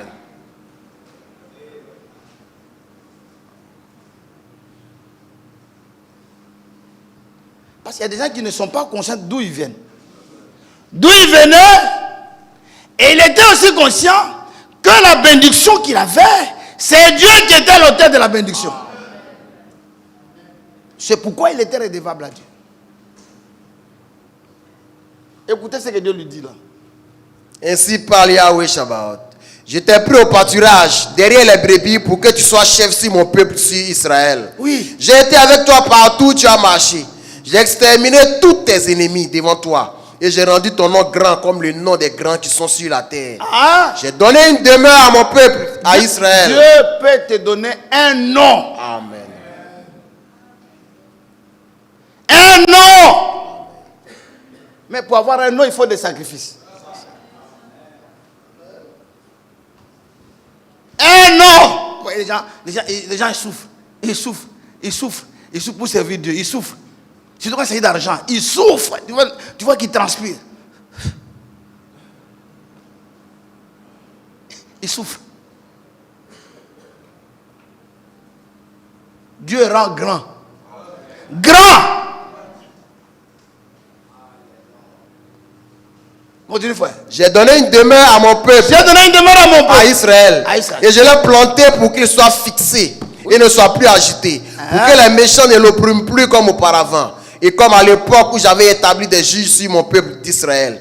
Je t'ai accordé du repos en te délivrant de tous tes ennemis. Oui. Et Yahweh t'annonce qu'il te créera une maison. Moi je vais te créer une maison. Quand tes jours seront accomplis. Quand tes jours seront accomplis. Tu seras couché avec tes pères. Quand tu seras couché avec tes pères. J'élèverai ta postérité avec toi. Celui qui sera sorti de tes entrailles. Oui. Et j'affermirai son règne. Ce sera lui qui bâtira une maison à mon nom. Oui. Et j'affermirai pour toujours le trône de son royaume. Je serai pour lui un père, il sera pour moi un fils. S'il fait le mal, je le châtirai avec la verge des hommes et avec les coups des enfants des hommes. Mais ma grâce, Nathan rapporta à David toutes ces paroles et toute cette vision. Et le roi David alla se présenter devant Yahweh et dit, qui suis-je? Qui suis-je? Adonai Yahweh. Voilà un homme Qui suis-je? Et quelle est ma maison? Quelle est ma maison? Pour que tu me fasses parvenir où je suis. Où je suis. C'était ça la reconnaissance. Quand Dieu te fait, il te donne, tu deviens redevable. Amen. Quand il passe quelque part, il laisse sa signature. Amen. Ne soyez jamais ingrat. Amen. Soyez jamais ingrat. Servez-le. Aimez-le. Aimer Dieu, c'est quoi? C'est garder ses commandements. Être obéissant. Faire des sacrifices. Venir au culte. L'adorer. Le servir. Prêcher la parole. Gagner les âmes. Frère, tout ce qui concerne les âmes, il n'y a rien de plus précieux sur la terre que des âmes gagnées. Rien. C'est pas l'Église doit s'engager à gagner les âmes. Nous devons nous engager à gagner les âmes. Nous devons faire la promotion de la parole. Et la Bible dit, dans Psaume 110, Psaume 110, non, Psaume 11 plutôt, Proverbe 11, excusez-moi, Proverbe 11, verset 30, un bon verset biblique. Le fruit du juste. Le fruit du juste est un arbre de vie. Est un arbre de vie. Et celui qui gagne des âmes. C'est lui qui gagne les âmes. Est sage. Est sage. Amen. C'est lui qui gagne les âmes est sage. Et la sagesse, c'est plus que toutes les richesses de la terre. Amen. Salomon était sage. Dieu lui a donné tout. Ici, c'est lui qui gagne les âmes. Est sage. Est sage. Pourquoi il est sage? Ce n'est pas celui qui manipule les âmes, qui gagne les âmes à Christ. Il est sage. Parce que pour gagner une âme, il faut de l'intelligence. Il faut de la sagesse. Il faut savoir aborder les gens. Il faut savoir leur parler. Il faut savoir être patient. Être tolérant. Avec la tolérance, tu peux gagner beaucoup. Ne pas être pressé. Parce que tu mets une vie digne. Quand tu sers Dieu,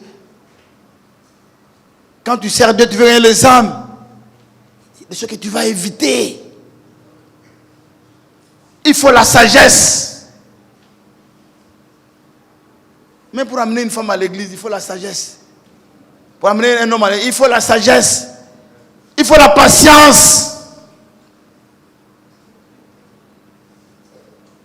Nous avons été appelés pour servir Dieu.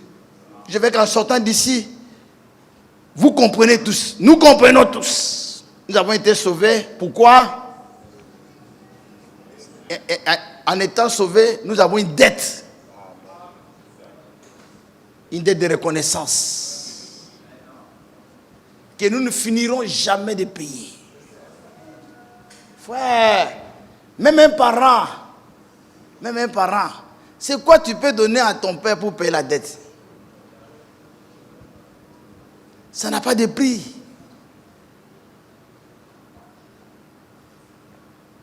Ta mère, qui t'a porté pendant 9 mois, elle a vomi. Elle est allée à l'hôpital. Elle t'a accouché. Elle t'a porté. T'a nourri. Jusqu'à ce que tu as commencé. Tu es né, tu ne peux même pas t'asseoir. Et puis un jour, tu commences à t'asseoir. Un jour, tu fais les 4 pattes. Un jour, tu marches. Un jour, on t'apprend à manger. Tu tombes malade. Elle te porte pour aller à l'hôpital. Des fois, il n'y a pas d'argent pour t'amener à l'hôpital. Des fois, il n'y a pas d'argent pour te nourrir. Elle va emprunter. D'autres même vont voler pour nourrir leurs enfants. Pour que les enfants mangent. À la fin, est-ce qu'on peut comptabiliser tout ça? Combien tu peux payer? Tu ne peux pas. Je n'oublierai jamais ce jour-là. à l'aéroport. Une femme Djoula qui venait de l'Europe. Dès qu'elle est descendue, elle est sortie.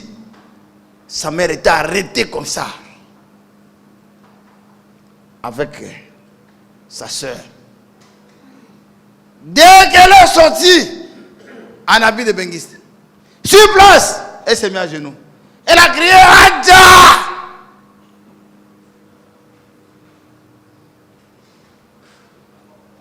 Tête par terre. Adja, Adja, Adja, Adja. Elle a crié. Voilà un enfant. Adja. Parce que elle s'est rappelée comment Adja, qui n'a jamais été à l'école, a fait pour qu'elle puisse aller là-bas. Elle s'est rappelée comment Adja a souffert pour qu'elle soit là-bas. Elle s'est rappelée la souffrance de Adja. C'est pas parce qu'aujourd'hui peut-être tu as donné un peu d'habit, ainsi de suite, Adja est bien, tu vas dire non, tu ne peux plus la considérer. Non, il faut te souvenir d'où tu viens.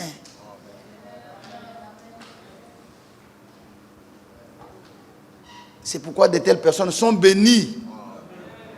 Et Dieu leur donne longue vie, connaissance. Comme même dans l'église, il y a des gens, dès qu'ils connaissent 3-4 versets bibliques, c'est fini.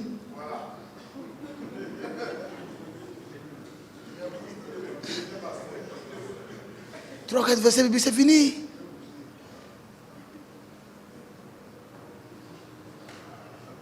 Nous devons savoir, nous devons tous les jours rendre grâce au Seigneur. Merci pour la vie, merci pour la santé, merci de nous avoir gardés, merci de nous avoir révélé ta parole. Parce qu'il y a des gens même de notre âge qui n'ont pas notre âge, qui sont déjà partis. Nous devons mener une vie de reconnaissance tous les jours. Rendre grâce au Seigneur. Dieu n'aime pas les ingrats. N'oublie pas d'où tu es venu. N'oublie pas tes racines, ton origine. Il n'y a rien. Et cette dette-là est une dette permanente que nous allons payer jusqu'à ce que nous allons aller au ciel. Qui ne finira jamais. Une dette de reconnaissance. C'est pourquoi une telle personne, et c'est pourquoi ceux qui aiment plus, c'est ceux qui savent d'où ils viennent. Ceux-là, ils aiment plus. Ceux-là, ils aiment plus. C'est pourquoi Yeshua a vu la femme qui est venue à ses pieds, a commencé à pleurer. Yeshua dit, tes péchés te sont pardonnés.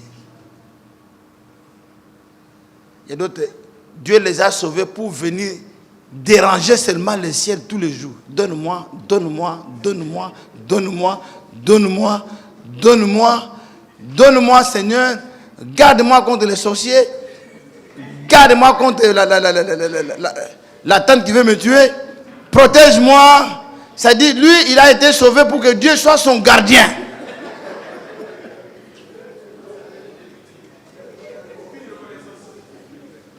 Aucune reconnaissance. L'apôtre Paul, sur le chemin de Damas, dès que la lumière l'a frappé, il est tombé, il n'a pas dit, donne-moi. Il a dit, que veux-tu que je fasse? Tu veux quoi? Que tu sois descendu jusqu'à moi comme ça. Que tu sois descendu jusqu'à moi. Tu veux quoi? Que je fasse quoi? Dis-moi. Je suis entre tes mains. Je suis devenu ton esclave. Je ne veux plus ma volonté. Je veux ta volonté à toi. Je veux ta volonté à toi. Que veux-tu que je fasse? Dis-moi. Donne-moi un ordre de mission. Dis-moi ce que je dois faire. Commande-moi quelque chose. Tu m'as arrêté pour que je ne fasse plus ce que je faisais avant. Sur le chemin de Damas, en Syrie, arrêté. Il ne va plus là-bas. Il dit, mais que veux-tu que je fasse, maître? Oh Seigneur, Adonai, que veux-tu que je fasse? Tu m'as arrêté pour que je ne passe plus ma volonté, mais que je fasse ta volonté à toi. Tu veux quoi? Que je fasse quoi? C'est pourquoi des fois je vois des frères ici qui sont sortis de nulle part. Mais Dieu les a élevés un peu. Quand ils changent de statut, même d'attitude, je suis étonné. Ils deviennent des boss.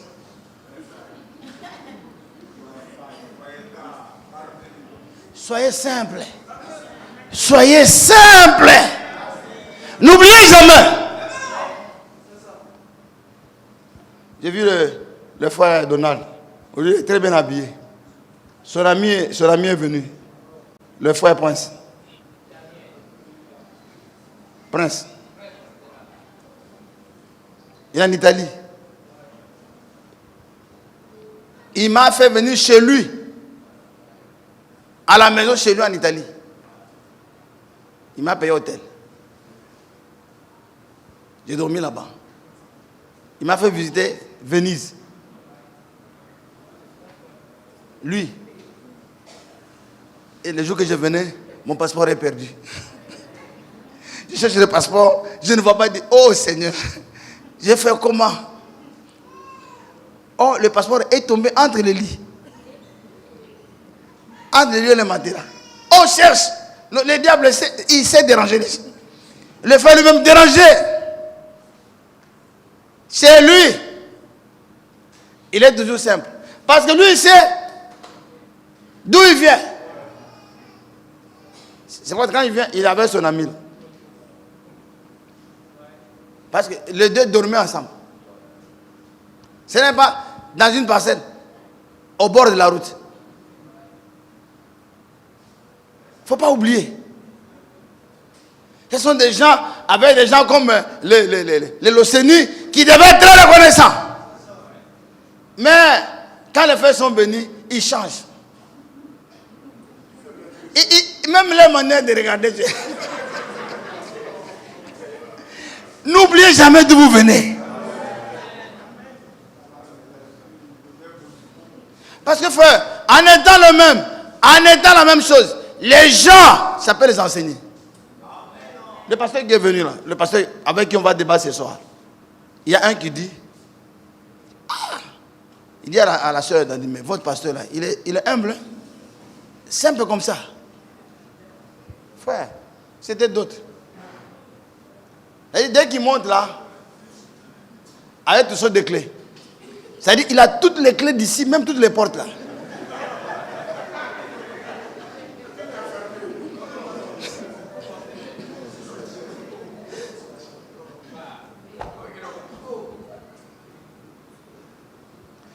Ce n'est pas ça. Il dit non, où j'étais là, pour voir le pasteur, il faut passer par...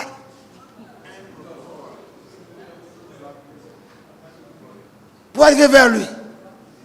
Un enfant de Dieu est toujours simple. Simple, dites amen. Toujours simple. Mais il y a des gens, ils prennent cette simplicité-là pour transformer à autre chose. Amen. Nous sommes redevables. Nous sommes redevables. Nous avons une dette de reconnaissance. Dites amen. Une dette de reconnaissance. On peut servir Dieu. N'oubliez jamais ça, de lui rendre grâce tous les jours de votre vie. Que Yahweh vous bénisse.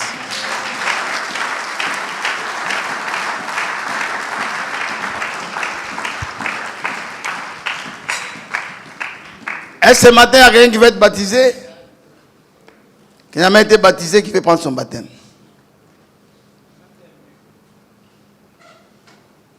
Prêchez la bonne nouvelle, celui qui croira, qui sera baptisé, sera sauvé.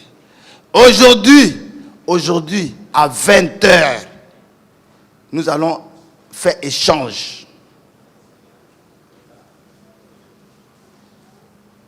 Vous voyez? Échange.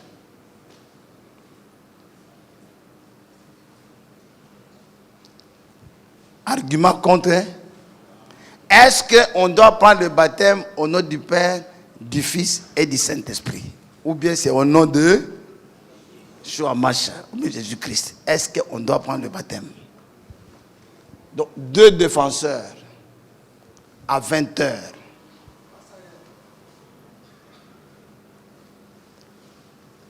nous vous demandons, à la fin de la réunion, je vais avoir besoin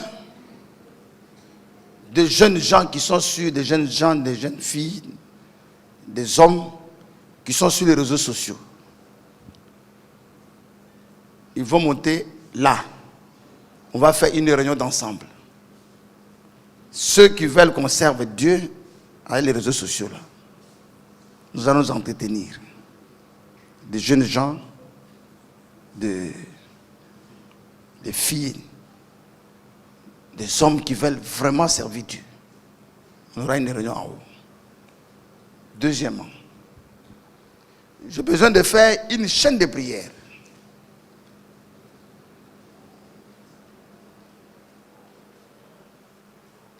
Pour le travail, pour des cas, pour des sujets compliqués.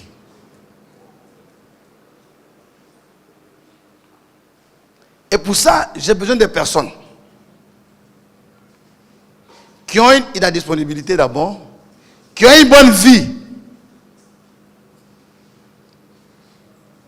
Nous allons constituer une équipe.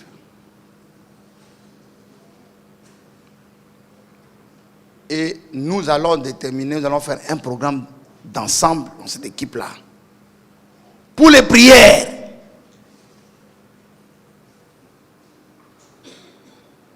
Au temps de Frère Branham, le croyant du monde entier, il priait, il y avait des heures où il priait.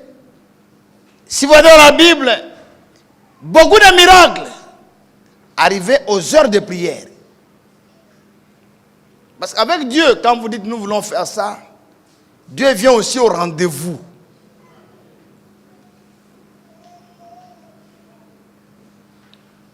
Donc j'aurais besoin de deux groupes. Les gens avec qui on peut travailler, les sociaux, pour communiquer. Nous voulons atteindre les gens. Nous voulons les atteindre. Les gens qui seront disponibles, disposés à faire ce que nous allons leur demander de faire pour qu'on atteigne un grand nombre de personnes. S'il y a d'autres qui sont à l'extérieur, qui veulent aussi être dans ce groupe-là, qui m'appellent au moment où on sera ensemble, qui m'appellent sur mon WhatsApp, et puis on va les intégrer dans ce groupe-là. Donc j'ai besoin de 2 groupes après le culte. Et ma prière, c'est que vous sortez d'ici avec un engagement. Que chacun trouve quelque chose à faire pour le Seigneur.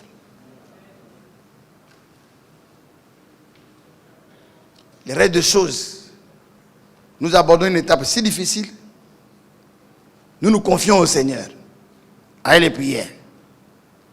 C'est son œuvre lui-même va pouvoir. Amen. Amen. Mais sortez avec cette pensée. Sauver pour une mission. Sauver pour un engagement. Sauver pour une responsabilité. Sauver pour les servir. Racheter. Notre salut, c'est rachat. Pour racheter, il faut payer les prix.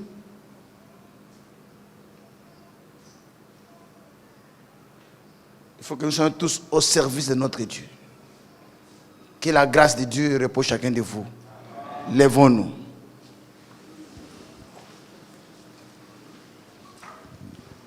Quand je songe à l'amour de Yeshua, et à tout ce qu'il a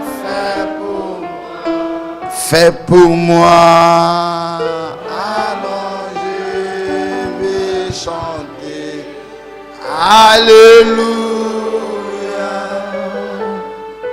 Merci pour Golgotha. Alors je peux chanter Alléluia. Merci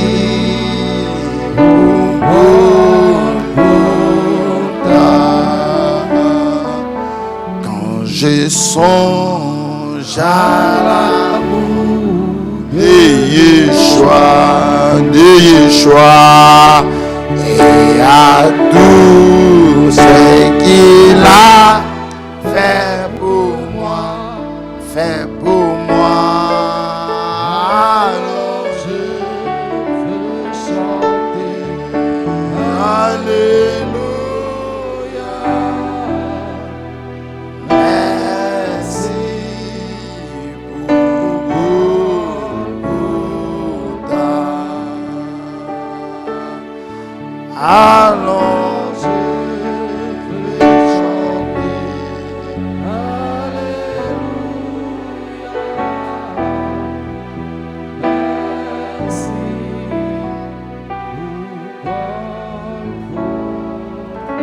Oh, prions tous. Elohim est notre